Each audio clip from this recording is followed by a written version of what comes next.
Welcome to Cold Case Files. Tonight, 10 killers who thought they got away with it, and the moment's justice proved them wrong. These are real cases from the state of Georgia. Real victims, real families, and investigations backed by official records. We tell these stories with the deepest respect so they are never forgotten. Let's begin. Case 1. Leilani Simon. October 2022, Chatham County, Georgia. On a quiet October morning in Savannah, Georgia, a 22-year-old mother named Leilani Simon picked up the phone and called 911. She was crying. Her voice broke as she told the dispatcher that her 20-month-old son, Quentin Simon, was missing from his indoor playpen. She said the front door had been left open. She suggested that someone must have walked in during the night and taken him. She begged for help. She performed grief so convincingly that the entire city of Savannah mobilized to find her little boy. But Leilani Simon already knew exactly where Quentin was. She had placed him there herself in the early morning darkness, 3 miles from home, inside a dumpster at the Azalea Mobile Home Plaza. She threw her son away like garbage. Then she went home, waited for the morning, and made the call. What followed would become the largest investigation in Chatham County Police Department history. A search that consumed more than a month, over 40 FBI agents, and 1.2 million pounds of trash. Quentin Simon was 20 months old. At that age, children are just beginning to discover the world. They are learning what grass feels like underfoot, what their own laughter sounds like, what it means to be picked up by someone who loves them. Quentin lived with his maternal grandmother, Billie Jo Howell, on Buckhalter Road just outside Savannah. His grandparents had been granted legal custody of him, a fact that alone tells you something about the instability that surrounded his short life. The people who saw him regularly described a normal, curious toddler who smiled and explored and deserved exactly what every child deserves: safety, consistency, love. He did not get it. To understand what happened to Quentin, you have to understand his mother. Leilani Simon was described by family members as intelligent, someone who could ace tests without studying, who had natural charm, who could read a room. But intelligence without emotional stability is not a gift. She had been raised largely by her aunt, Jackie Madden, because her own mother battled drug addiction. She had accumulated a criminal record, including burglarizing a neighbor's camper and stealing $50 in coins. She was on probation. She had cycled in and out of drug recovery programs. Just 3 weeks before Quentin disappeared, she had been inside a recovery center. She left, not because she was healed, but because she did not want to be there. Investigators and experts who studied her case described a pattern consistent with narcissistic emotional dysregulation. She craved constant attention and validation, particularly from her boyfriend, Daniel Youngkin. When that relationship felt unstable, she did not cope. She escalated. And Quentin, in her fractured psychological world, represented competition, a baby who demanded time, energy, and resources she wanted directed entirely at herself. The timeline reveals everything about her motive. Exactly 1 week before Quentin disappeared, a child support order came down requiring Leilani to pay for his care. His grandparents held legal custody. She was on probation. Her relationship was falling apart. Every exit in her life was closing at once. And rather than face any of it, she made a choice that no parent should ever be capable of making. On the night of October 4th, 2022, Leilani Simon argued with Daniel Youngkin. According to prosecutors, she then contacted a drug dealer and obtained marijuana, cocaine, and Percocet. She used all three. A woman already circling a breaking point, now chemically unhinged, beat her 20-month-old son to death with an unknown object, causing what prosecutors described as serious bodily injury. He weighed perhaps 25 pounds. The medical examiner would later be unable to determine the precise cause of death due to decomposition, but the injuries left no question about intent. In the early morning hours of October 5th, Simon placed her son's body into a dumpster at the Azalea Mobile Home Plaza, approximately 3 miles from their home. She went home. She waited. And at 9:36 that morning, she called 911 and delivered what investigators would later describe as a remarkable performance. The Chatham County Police Department immediately launched an investigation. Police Chief Jeff Hadley deployed virtually his entire department. Detectives worked 18 to 20-hour days. The FBI assigned over 40 agents, analysts, and task force officers. Investigators drained the backyard pool, executed multiple search warrants, and interviewed everyone connected to the family. GPS data told a story Simon had not accounted for. Security camera footage placed her at locations she had never mentioned. She was the only adult awake during the critical hours. On October 11, 2022, investigators made a public announcement that shocked Savannah. They believed Quentin was deceased, and they named Leilani Simon as the prime suspect. On October 18th, the search expanded to the Superior landfill in Chatham County.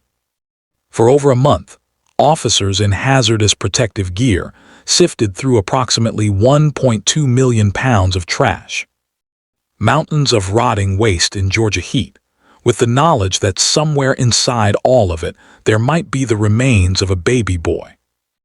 On November 18, 2022, Officer Sophia discovered the first bone fragment, part of Quentin's tiny skull. FBI DNA analysts at Quantico confirmed the match. They had found him. Leilani Simon was arrested 3 days later and indicted on 19 charges, including malice murder, 2 counts of felony murder, concealing death, and 14 counts of making false statements. Her trial began October 9, 2024, in Chatham County Superior Court before Judge Tammy Stokes. The prosecution called 36 witnesses and built its case on an interlocking web of digital evidence: cell phone forensics, GPS movement data, security camera footage, and FBI behavioral analysis. A former babysitter named Telia McCarta testified that Simon appeared abusive toward Quentin and did not seem to love him the same as her other children.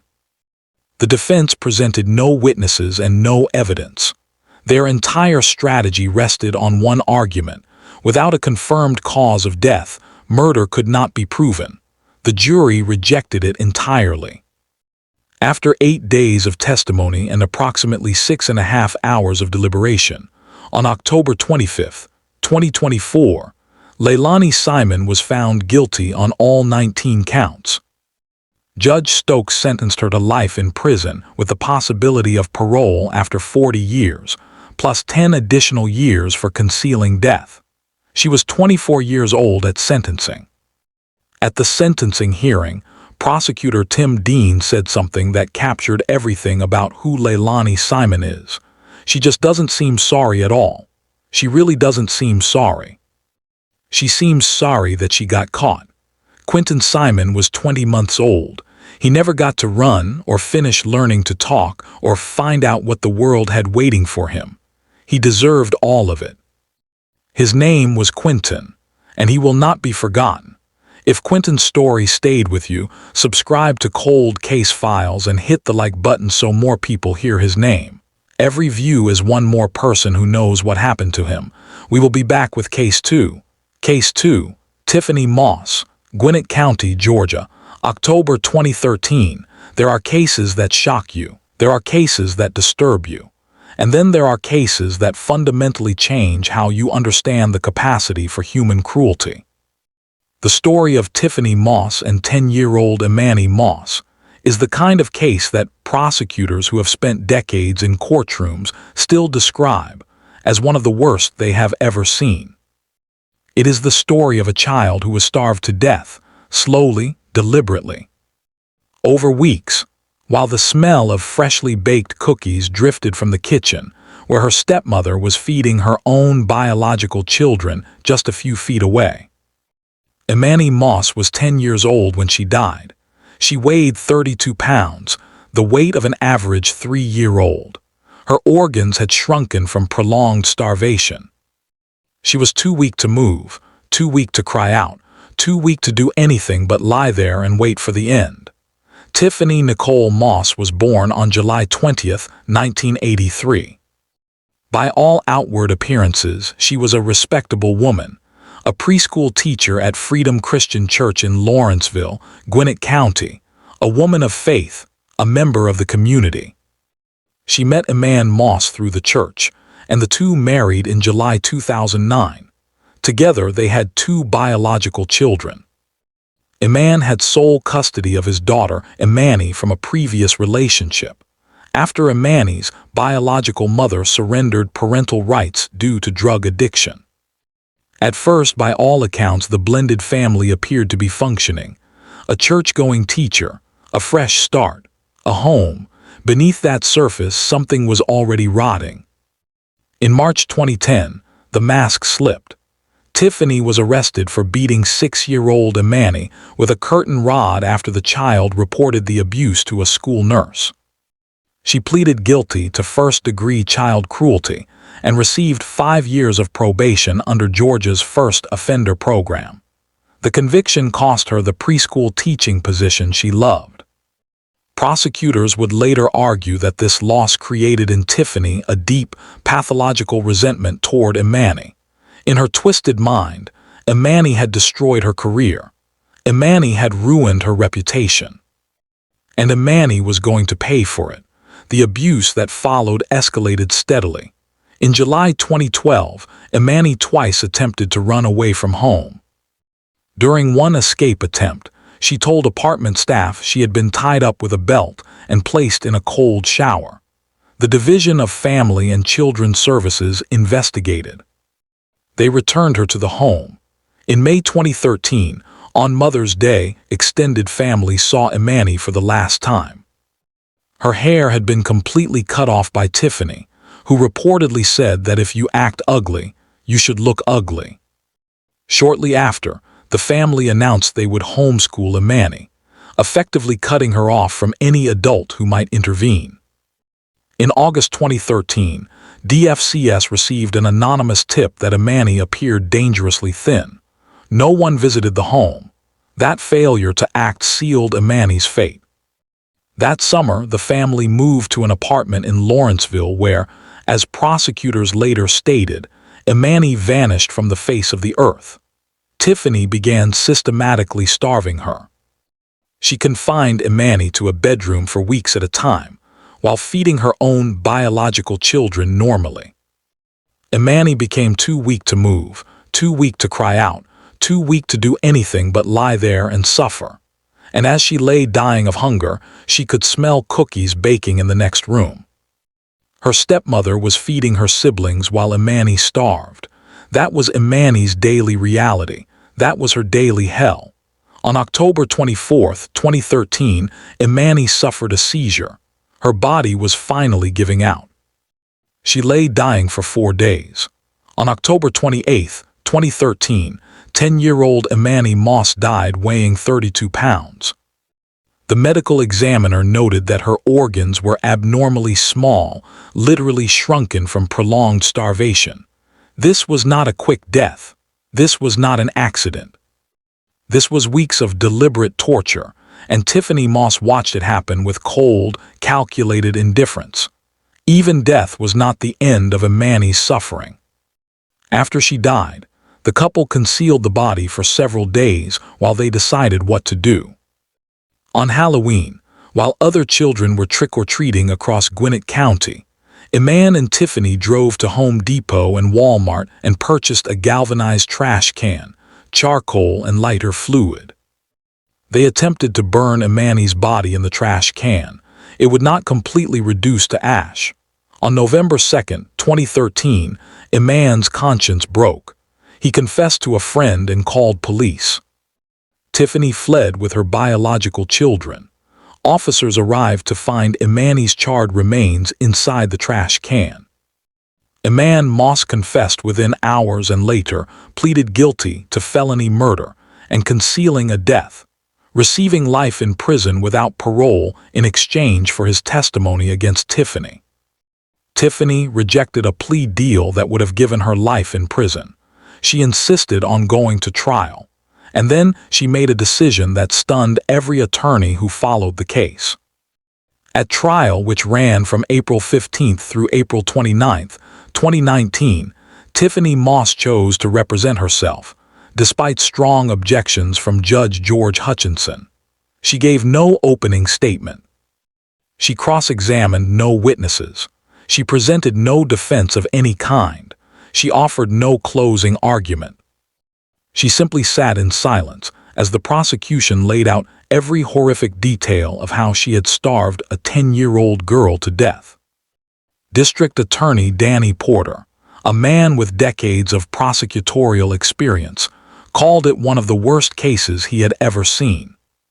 The prosecution emphasized the detail about the cookies, the image of Imani smelling food she would never be given while she lay dying, and several jurors wept openly.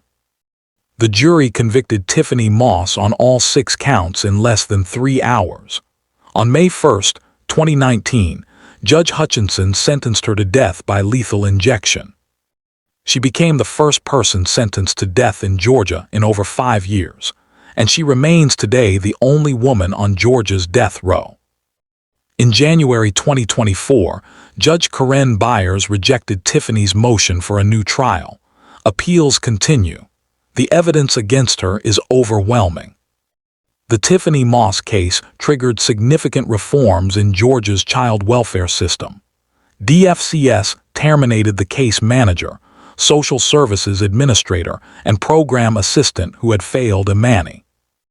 Governor Nathan Deal commissioned the Child Welfare Reform Council to examine the systemic failures that allowed a child to be murdered under the state's watch. New policies required deeper investigation of abuse allegations and mandatory in-person verification before any case could be classified as low priority. Those reforms came too late for Imani Moss. She was 10 years old. She deserved to run and laugh and grow up and discover everything the world had to offer her. Instead, she died alone, starving in an apartment in Lawrenceville while cookies baked in the next room. Her name was Imani. She will not be forgotten. Imani's story deserves to be heard. If this case moved you, share this video and subscribe to Cold Case Files. Your support keeps these names alive. Case 3 is coming up next. Case 3. Alondra Hobbs, DeKalb County, Georgia, June 2023. On a summer afternoon in unincorporated Decatur, Georgia, an anonymous neighbor walked past an apartment on Misty Waters Drive and noticed something wrong. The front door was wide open. There was a smell coming from inside, the kind of smell that does not leave you. He entered cautiously, moved through the empty rooms, and opened a bedroom closet. Inside, still strapped into a stroller in that cramped and airless darkness, was the mummified body of a 7-year-old girl. Her name was Olivia Jordan. She had autism and cerebral palsy. She could not care for herself. She could not call for help. She depended completely on her mother for everything: food, water, movement, safety, survival. And her mother, 27-year-old Alondra Hobbs, had wheeled her into that closet, closed the door, and walked away. Not for a few hours, not for a day. She moved out of the apartment entirely, leaving Olivia strapped in the dark, alive but helpless, while she went on with her life elsewhere. When investigators later asked Alondra Hobbs why she had done it, her answer was 3 words: her life was too much. Alondra Denise Hobbs was 27 years old and the mother of 3 children, with Olivia being the eldest. Her history with law enforcement had already flagged her as a woman with a pattern of family violence. In 2019, she received a misdemeanor assault charge related to domestic violence and was ordered to attend anger management and parenting classes. In 2020, she was charged again with battery connected to family violence. Family members later told investigators that whenever they asked to visit the children, Hobbs would change the subject or make herself unavailable. She was isolating her victims. She was hiding what was happening inside that apartment. Olivia Jordan was a child whose disabilities required constant, attentive care. Her autism and cerebral palsy caused seizures. She could not communicate normally. She could not feed herself or manage any aspect of daily life without help. Every single day, her survival depended entirely on one person, her mother. And at some point in early 2023, that mother decided she had had enough. Investigators believe Hobbs abandoned the apartment and left Olivia strapped in the stroller sometime between February 28th and June 25th, 2023. That is a window of nearly 4 months. For nearly 4 months, Olivia Jordan remained confined in that closet without food, without water, without light, without anyone. She died alone in that dark space, and her body remained there until a neighbor followed a smell through an open door. The neighbor who found her later told reporters that she looked like a real mummy. You could tell it was a young girl by what she had on and by her hair. The DeKalb County Police Department's Special Victims Unit took over the investigation.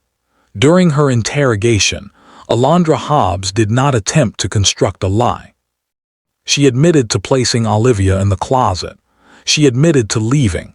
She confessed to everything. Perhaps even she understood that there was no explanation that could justify what she had done. Rather than force the community to relive Olivia's death through a trial, Hobbs entered a non-negotiated guilty plea on April 23, 2025, to 2 counts of malice murder, 2 counts of felony murder, and 2 counts of first-degree cruelty to children. Her defense attorney noted that she did not want excuses made for her, that she did not want a trial, that she wanted to take responsibility.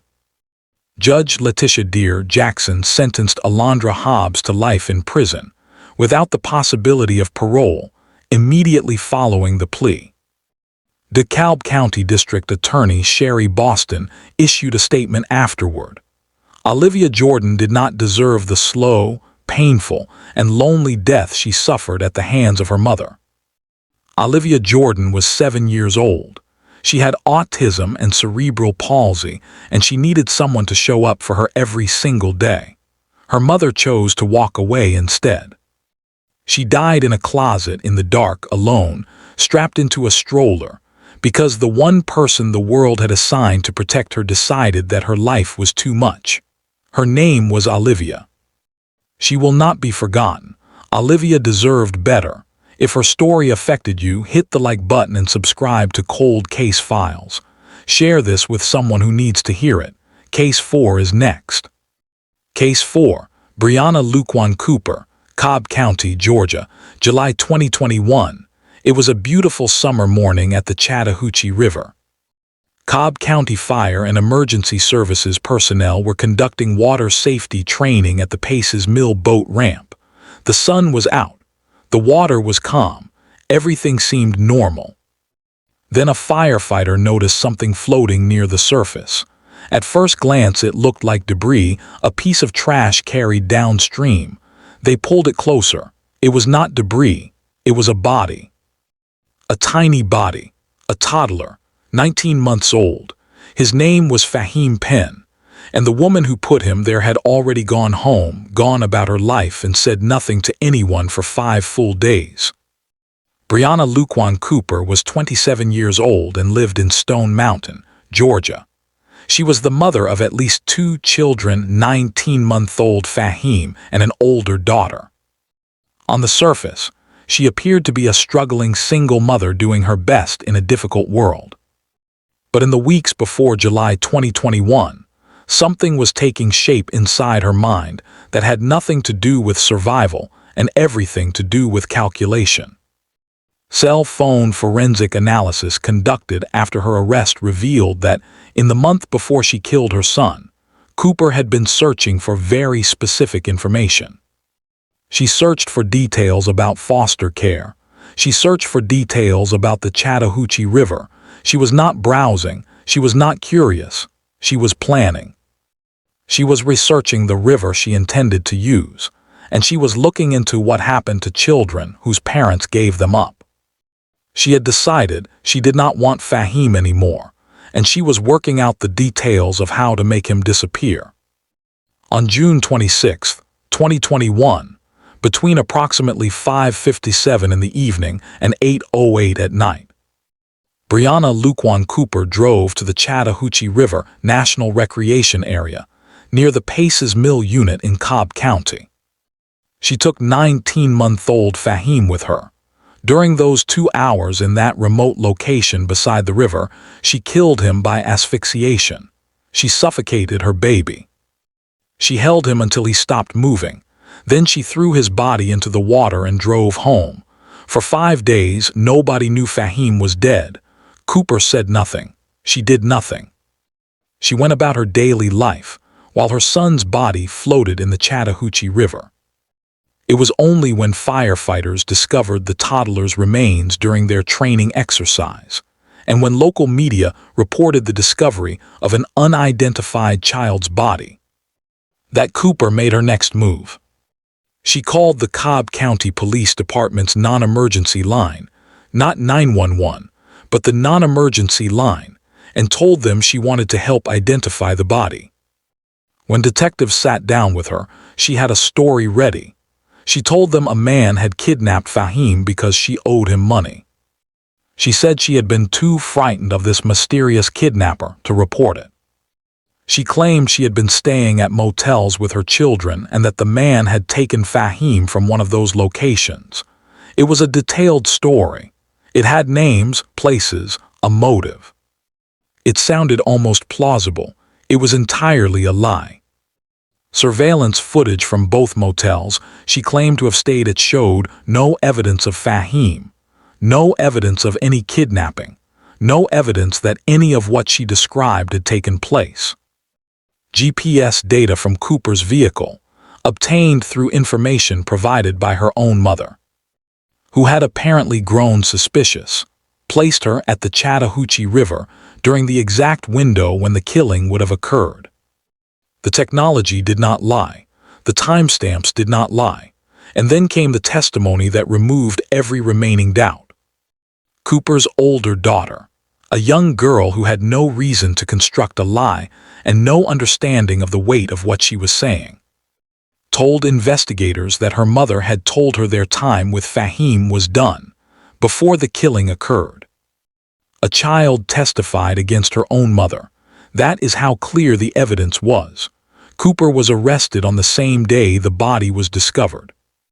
A grand jury indicted her in August 2021 on charges of malice murder, felony murder, aggravated assault, and concealing death. On July 19, 2023, Breyanla Luquan Cooper pleaded guilty to 1 count of malice murder, 1 count of aggravated assault, and 1 count of concealing death. Judge Kelly S.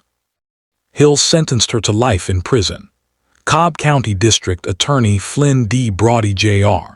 stated afterward that it is unimaginable for anyone to take the life of a child, least of all his own mother. Senior Assistant District Attorney Stephanie Green called it unfathomable that a human being could do this to a baby, and unspeakable that a mother would do it to her own flesh and blood. Breyanla Luquan Cooper searched online for a river before she drove her son to it.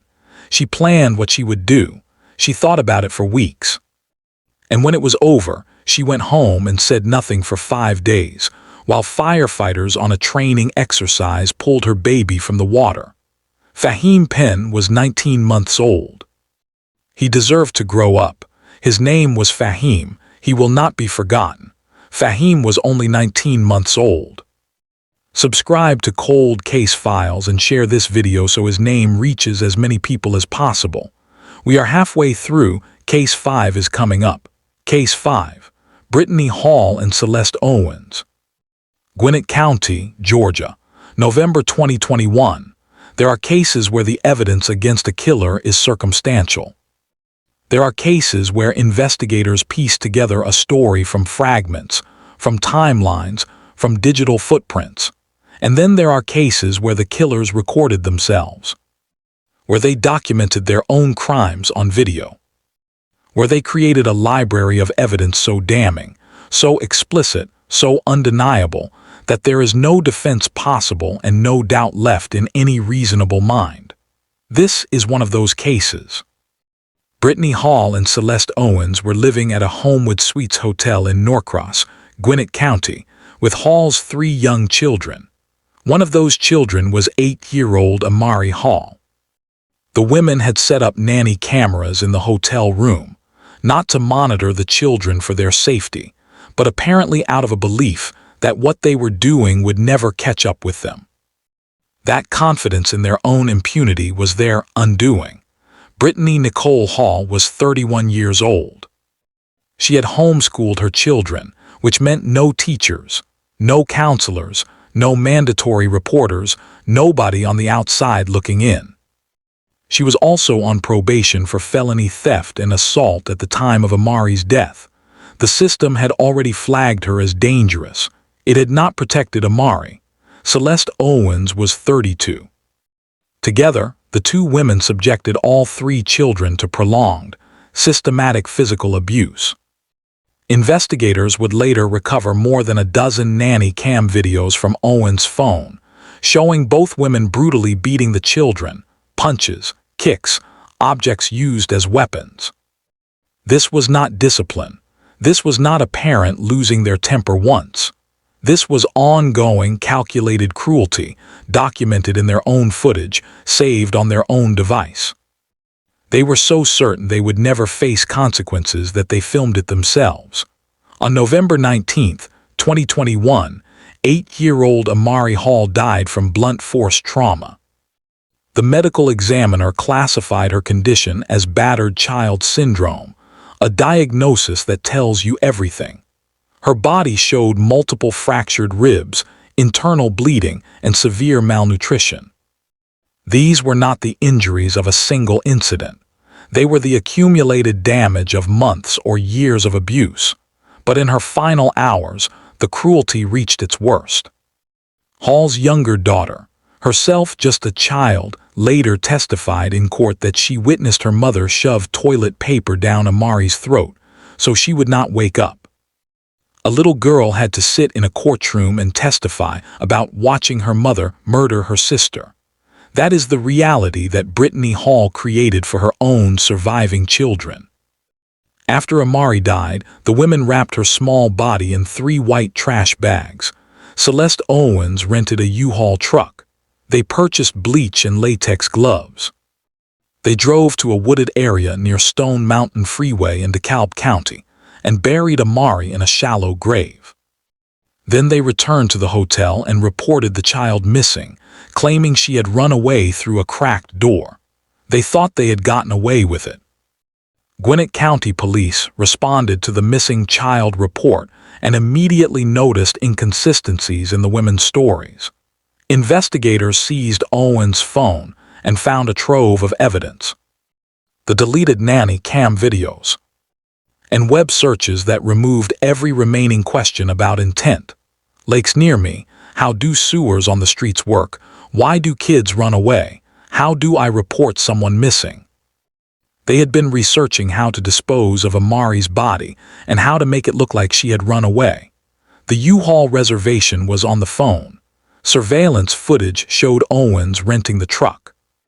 Investigators checked the mileage, exactly 27 miles, matching the distance to where Amari's body was found in a shallow grave in the woods. Within days, Amari was found. In December 2024, Celeste Owens stood trial. The jury convicted her on all 20 counts, including malice murder, felony murder, aggravated battery, aggravated assault, 11 counts of cruelty to children, concealing death, and false statements. Judge Angela Duncan sentenced her to life without parole plus 235 consecutive years. Life plus 235 years. Celeste Owens will die in prison, still serving that sentence. On September 23, 2025, Brittany Hall pleaded guilty to felony murder, 11 counts of cruelty to children, concealing death, and making false statements. She was sentenced to life in prison. District Attorney Patsy Austin Gatson stated that Hall failed to protect her children and joined in the abuse, and that it ended tragically. Amari Hall was 8 years old. Her 2 surviving siblings will carry what they witnessed for the rest of their lives. And somewhere in a Georgia prison cell, the women who filmed themselves beating her will have decades to sit with what they did. Her name was Amari. She will not be forgotten. Amari's name deserves to be known. Hit the like button, subscribe to Cold Case Files, and share this video. 5 cases down, 5 to go. Case 6 is next. Case 6. Sophia Williams. DeKalb County, Georgia. March 2022. On the afternoon of March 5, 2022, a 4-year-old boy named Anthony Weiss was struggling with potty training. That is not unusual. Children that age struggle with it regularly. It requires patience. It requires understanding. It requires an adult who can absorb frustration without turning it on a child who is simply developing at a normal pace. Sophia Williams had no patience. She had no understanding. What she had was her hand, a house slipper, a purse strap, and a charging cord. And she used all 4 of them on her 4-year-old son as punishment for not being potty trained. What happened after the beating is what defines this case, because Sophia Williams was 43 years old and worked as a licensed practical nurse. She had medical training. She understood what a serious head injury looks like. She knew the signs of neurological trauma, the dizziness, the vomiting, the loss of consciousness. When Anthony collapsed after the beating, when he became unresponsive, when his small body showed every warning sign that his brain had been damaged, she knew. She was not ignorant of what was happening to her son. She was professionally trained to recognize it, and she still did not call 911. Instead, she placed Anthony on a bed and threw water on him to try to revive him. He briefly came around, then lost consciousness again. Through the night that followed, Anthony remained largely motionless, occasionally flinching with jerking movements as his brain swelled inside his skull. While he lay dying just feet away, Williams searched the internet for remedy for concussion and coma symptoms and causes. She monitored his oxygen levels with a pulse oximeter she kept in the home. She checked his vital signs like a nurse.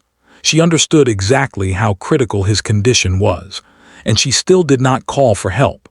She did not call because calling 911 meant police. Police meant questions. Questions meant the extensive bruising covering Anthony's body would be documented. And that documentation would cost her everything she had built, her nursing license, her freedom, her career. So she made a decision. She chose herself over her dying son. Around 5 in the morning on March 6th, Williams woke to find Anthony making grunting sounds. He was limp. He had stopped breathing. Even at that moment, even when her child had stopped breathing and was clearly dying, she waited 38 additional minutes before calling 911. 38 minutes. By the time EMS arrived, Anthony was without a heartbeat. He was gone. The medical examiner's findings were unambiguous. Anthony would likely have survived if Williams had sought immediate medical attention after the beating. Her delay, those hours of watching and waiting and monitoring oxygen levels instead of calling for help, was what killed him. The autopsy determined the cause of death was blunt force trauma to the head. EMS personnel noted extensive bruising across his entire body, both old injuries and new, making clear that this was not a single incident but a pattern of prolonged abuse that ended in murder. A 13-year-old who was present in the apartment witnessed what happened and later testified against Williams in court. Williams's defense attorneys attempted to invoke Georgia's Survivor Justice Act, arguing she was herself a victim of domestic abuse and deserved leniency. Judge Asha F. Jackson rejected that argument completely. A jury trial was held in August 2025. On August 27, 2025, the jury convicted Sophia Williams on all counts: malice murder, 2 counts of felony murder, 4 counts of first-degree cruelty to children, and 3 counts of aggravated battery. On December 9, 2025, Judge Jackson sentenced her to life in prison without the possibility of parole, plus 10 years. At sentencing, Judge Jackson said it was the most gruesome crime she had seen in her 14 years on the bench. 14 years of seeing the worst humanity produces, and Sophia Williams stood out. She was a licensed nurse. She spent her career trained to save lives. On the night her son needed saving, she watched him die because she was afraid of getting caught. Anthony Weiss was 4 years old. He was learning to use the bathroom like every child his age. He deserved patience. He deserved someone who would show up for him instead of calculating the cost of doing so. His name was Anthony. He will not be forgotten. Anthony deserved someone who would call for help. Subscribe to Cold Case Files and leave a comment below. These cases need to be remembered. Case 7 is up next. Case 7, Mary Catherine Smith, Richmond County, Georgia, July 2014. There is a particular kind of cruelty in someone who has the training to save a life choosing instead to let that life end. Mary Catherine Smith was a licensed practical nurse. She spent her working life learning how to recognize medical emergencies, how to respond to critical conditions, how to keep people alive when time was running out. She knew what a traumatic brain injury looked like. She knew what the symptoms meant. She knew that every minute of delay reduced the chances of survival. She knew all of this. And she let her 2-year-old son die anyway. Mary Catherine Smith was 39 years old and worked as a licensed practical nurse in the Hephzibah area of Richmond County, near Augusta, Georgia. She lived with her 2-year-old son, Mason, and her boyfriend, Jeremy Kitchens. On July 30th, 2014, she placed Mason in a corner of his room for discipline. What happened next, according to the arrest warrant that would follow, was the beginning of a night that would end with a dead child and a mother who had watched it happen. Smith's initial account to investigators was that Mason suffered from a condition called breath-holding syndrome, which causes children to hold their breath until they lose consciousness. She said she heard a thud, found him on the floor, and believed he had fallen and struck his head during one of these episodes. It sounded plausible. Children fall. Children get hurt. But the injuries to Mason's brain and skull were not consistent with a fall. They were consistent with severe trauma inflicted by another person. The arrest warrant stated that after Mason fell, Smith did not call 911. She did not rush him to the emergency room. Instead, she picked him up and began violently shaking him in an attempt to revive him. Then she slapped the child across the face to try to wake him up. Shaking a child with a head injury causes catastrophic additional damage. Slapping an unconscious child accomplishes nothing except compounding the harm already done. Smith, as a nurse, would have known this. The methamphetamine, investigators later determined, was in her system that day had impaired her judgment. Or perhaps the calculation she made had nothing to do with judgment at all. Rather than call for help, she left Mason lying on the bed for approximately 3 hours. During those 3 hours, while her son's brain swelled and he slipped closer to death, Smith checked on dinner. She took another child to a friend's home. She went about her day. Her boyfriend, Jeremy Kitchens, was in the room and had heard the initial thud. He later described Mason as completely unresponsive with his eyes rolled back and his body stiff as a board, classic signs of severe neurological trauma. When Mason began vomiting, another critical warning sign, Kitchens changed the sheets and left the room, telling Smith to deal with it. Neither adult called for help. Smith, despite being a licensed nurse who recognized exactly what she was seeing, only monitored Mason's oxygen levels with a pulse oximeter rather than calling 911. She had the equipment. She had the training. She had the knowledge. And she used all three to delay because calling 911 meant a drug test, and a drug test meant losing her nursing license. She valued her license more than her son's life. Mason was eventually transported to GRU Children's Hospital, where he died on August 2, 2014. The autopsy determined the manner of death was homicide by head trauma inflicted by others. The injuries were entirely inconsistent with Smith's explanation of a simple fall. Smith was arrested on August 1, 2014, initially charged with cruelty to children. After the autopsy definitively ruled the death a homicide, the charges were upgraded to murder. Her trial began August 16, 2016, in Richmond County Superior Court. The prosecution built its case on a foundation that was difficult to argue against. As a licensed nurse with years of medical training, Smith absolutely understood the gravity of what she was watching. Her delay was not ignorance. It was a calculated decision to protect her career at the cost of her dying son. Mary Katherine Smith was convicted of murder and sentenced to life in prison plus an additional 40 years, with the possibility of parole. She is currently serving that sentence in the Georgia State prison system. Somewhere in her cell, perhaps she remembers the 3 hours she spent watching her son slip away while she checked on dinner and took another child across town. Perhaps she thinks about the pulse oximeter reading she monitored while Mason's brain swelled beyond repair. Perhaps she wonders whether the nursing license she was protecting was worth what it cost. Mason Smith was 2 years old. He needed someone to pick him up and run. His name was Mason. He will not be forgotten. Mason's story deserves to be heard by everyone. Subscribe to Cold Case Files, hit the like button, and share this video with someone. 3 cases left. Case 8 is one of the most controversial in Georgia history. Case 8.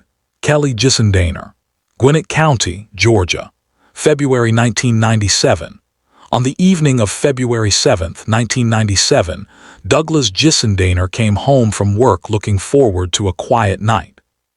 He parked in the driveway of the house he had recently bought with his wife Kelly, a house they had purchased together in December 1996, apparently a symbol of a marriage they were trying to rebuild. He reached for his keys. A man emerged from the shadows holding a knife. Douglas was forced into his own car at knife point and driven to a remote wooded area near Harbins Park in Gwinnett County. There, the man struck him in the head with a nightstick and stabbed him 8 to 10 times in the neck and back. As Douglas lay dying, his killer reportedly said, "I'm sorry, man. I love you." The man holding the knife was Gregory Owens. But the woman who put the knife in his hand, who provided the nightstick, who gave Owen the directions, who drove him to the house and then left to establish her alibi at a bar while her husband was murdered, that woman was Kelly Gissendaner, Douglas's wife. Kelly Renee Gissendaner was born March 8, 1968, and grew up in a poor cotton farming family in North Georgia. By all sworn accounts, her childhood was marked by abuse. She reported being molested by her stepfather and other men, and during her senior year of high school, she reported being sexually assaulted. 9 months later, her first son was born. Kelly's early life was shaped by poverty, trauma, and instability. These things are real, they matter, and they do not excuse what she did. She married Douglas Gissendaner on September 2, 1989. They had a daughter together. The marriage appeared stable at first, then cracked. They divorced in 1993 while Douglas was serving in the army in Germany after Kelly became pregnant by another man. Despite that betrayal, Douglas reconciled with her. They remarried in May 1995. They bought the house in December 1996. He kept choosing her, even when she had given him every reason not to. While separated from Douglas before their remarriage, Kelly had begun an affair with a man named Gregory Bruce Owen. The affair continued after she remarried. In November 1996, she approached Owen with a proposition. She did not want a divorce. She believed murder was the only way to remove Douglas from her life, while keeping the house and collecting on a life insurance policy she had told investigators did not exist, a lie that would later be proven. It was not passion, it was not fear, it was greed. On February 7, 1997, Kelly drove Owen to the house, handed him the murder weapons, a nightstick and a hunting knife, gave him detailed instructions about timing and location, and left. She went to a bar with friends. While she was building her alibi, Owen ambushed Douglas in the driveway, forced him into his own car, drove to the woods and killed him. Kelly arrived at the scene afterward to confirm her husband was dead. Then the couple burned Douglas's car and concealed his body. The next morning, she reported him missing. Over the following days, she played the role of a confused and concerned wife. She told investigators there were no problems in the marriage. She denied any life insurance policies. She eventually admitted to the affair with Owen but claimed she had ended it, and suggested that Owen had killed Douglas out of obsessive jealousy. She tried to make herself the victim. On February 24, 1997, Gregory Owen confessed. He told investigators everything, how Kelly had initiated the plot, provided the weapons, given the directions, and arrived afterward to confirm the kill. Kelly was arrested the following day. Prosecutors offered both Owen and Kelly the same plea deal, life in prison with parole eligibility after 25 years. Owen accepted immediately. Kelly rejected it and demanded a trial, apparently believing she could manipulate a jury as she had manipulated Owen. She could not. At trial, Owen testified in precise, graphic detail. The evidence was overwhelming. After the verdict, one juror was overheard saying, "That is the meanest woman alive." Kelly Gissendaner was convicted of malice murder on November 18, 1998, and sentenced to death the following day. What happened next is the part of this story that has no clean answer. During her years on death row, Kelly Gissendaner changed, or she appeared to. In 2010, she enrolled in a theology program for prisoners run by Atlanta area divinity schools, including Emory University. She did not merely attend classes. She completed a full theological degree while on death row. She developed a correspondence with renowned German theologian Jürgen Moltmann. She formed a support group called Struggle Sisters for women struggling with prison life. Correctional officers, people who rarely advocate for convicted murderers, wrote letters supporting her clemency application. As the execution date approached, appeals arrived from around the world. A letter was written on behalf of Pope Francis himself, pleading for mercy. The Georgia Board of Pardons and Paroles denied clemency on September 29, 2015. Kelly Gissendaner was executed by lethal injection on September 30, 2015, at 12:21 in the morning, at Georgia Diagnostic and Classification Prison in Jackson. She was 47 years old. Her last words included a direct apology to the Gissendaner family. "Tell them I am so sorry. That amazing man lost his life because of me." As the execution drugs took effect, she began singing Amazing Grace. Her voice grew quieter with each line and then fell silent. She was the first woman executed in Georgia since 1945. Exactly 70 years. Her case sparked a national conversation about capital punishment, about redemption, about whether a person who has genuinely transformed should still pay the ultimate price for what they were. Reasonable people continue to disagree on those questions. The state of Georgia made its decision. Gregory Owen, the man who held the knife, remains in prison. He became eligible for parole consideration in 2022. Douglas Gissendaner went home one evening and never came back. He did not know, when he reached for his keys in that driveway, that the woman who had promised to love him had handed someone else the weapon to kill him. He deserved to know what she was. His name was Douglas. He will not be forgotten. This case raises questions that have no easy answers. Tell us your thoughts in the comments below. Subscribe to Cold Case Files and share this video. 2 cases remain. Case 9 is one that will stay with you. Case 9. Lamora Williams, Atlanta, Georgia, October 2017. Just before midnight on October 13, 2017, a woman called 911 from an apartment in Atlanta. She was screaming. She was barely coherent. She told the dispatcher that when she came home from work, she found the stove had fallen on her youngest son's head and her other son was on the floor. She said she did not know what to do. She said she had just come home.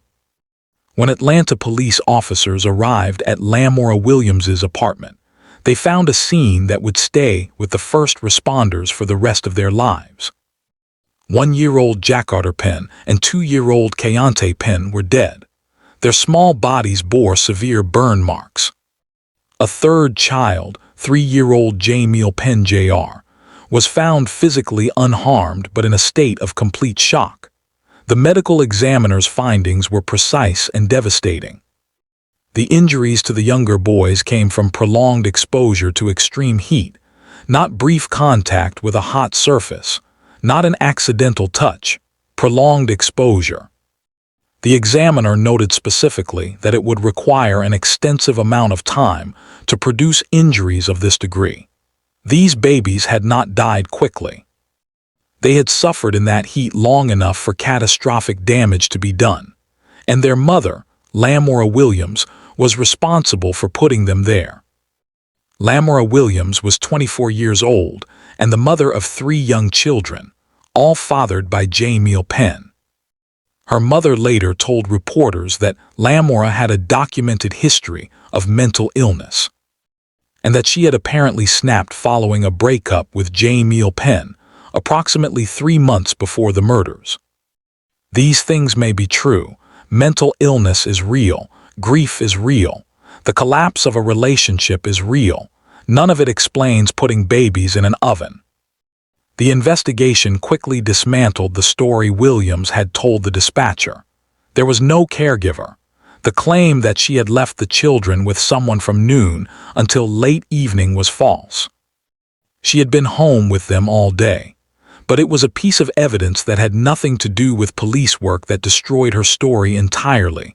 Before calling 911, before officers arrived, before she staged any scene, Lamora Williams made a video call to the children's father, Jamil Penn. She held up her phone and showed him the bodies of their dead sons.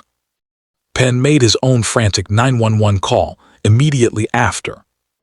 His voice on that recording, the sound of a father being shown his dead children through a phone screen, became part of the evidence record. He told the dispatcher, "She video called me and showed me this, and I seen it. I think they are really dead." That video call answered the question Williams's story was built to avoid. If she had truly just come home from work to discover a tragedy, why had she called the children's father to show him the bodies before calling 911? The sequence made no sense if her story was true. It made complete sense if she already knew what had happened, because she was the one who had done it. Williams's trial lasted 2 full weeks in Fulton County Superior Court in October and November 2024. The jury heard the 911 calls, saw the crime scene photographs, reviewed the autopsy findings, and heard expert testimony about the duration and nature of the boys' suffering before they died. The evidence was overwhelming. On November 15, 2024, the jury convicted Lamora Williams on all 14 counts: 2 counts of murder, 4 counts of felony murder, 2 counts of aggravated assault, 2 counts of first-degree cruelty to children, 2 counts of concealing death, 1 count of second-degree cruelty to children, and 1 count of giving a false statement. The judge sentenced her to life in prison without the possibility of parole, plus an additional 35 years. 3-year-old Jameel Penn Jr. survived. He witnessed whatever happened to his brothers. He will carry that with him for the rest of his life.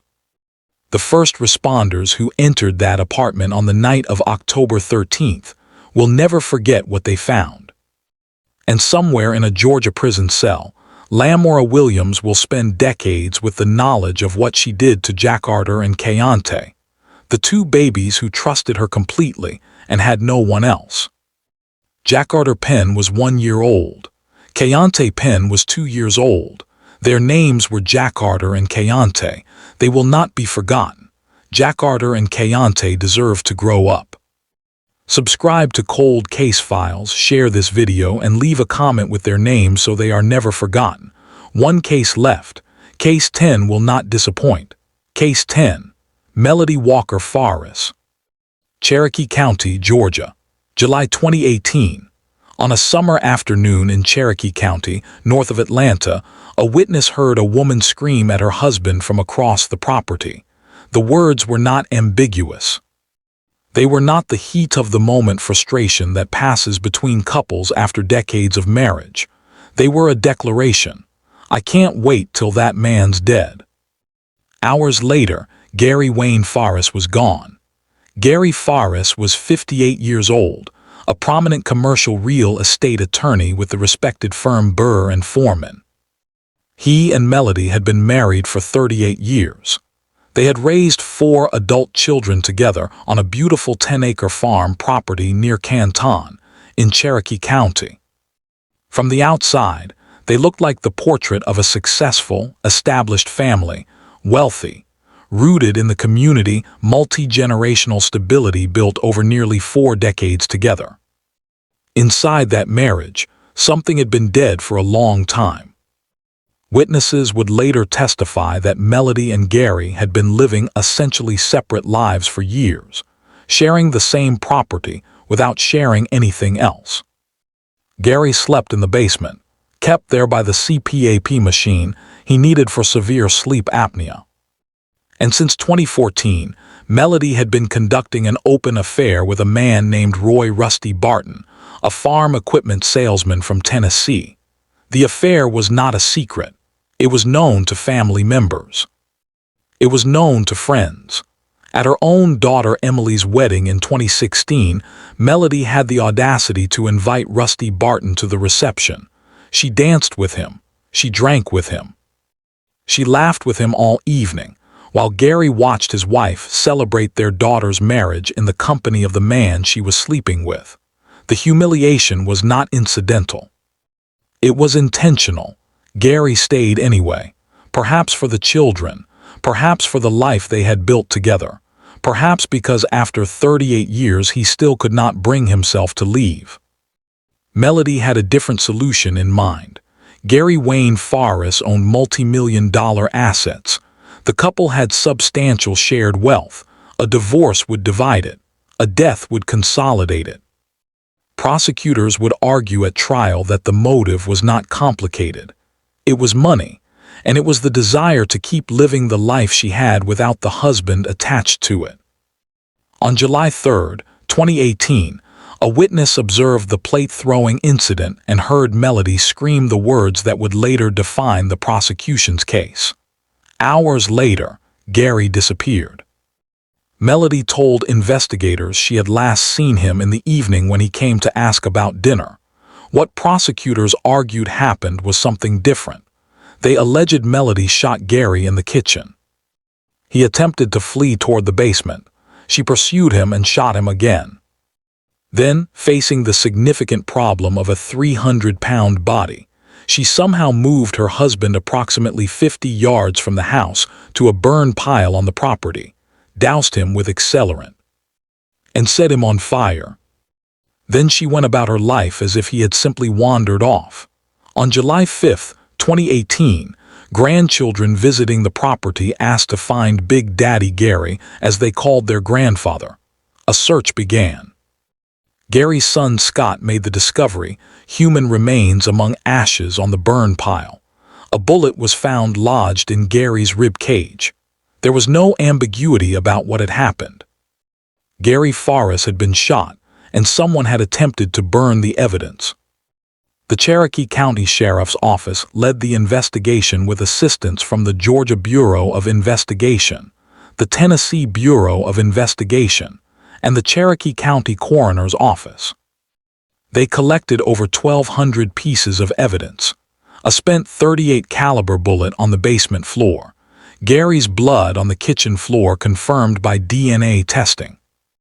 More blood on the stairs and on the basement floor itself, consistent with a man trying to reach safety after being shot.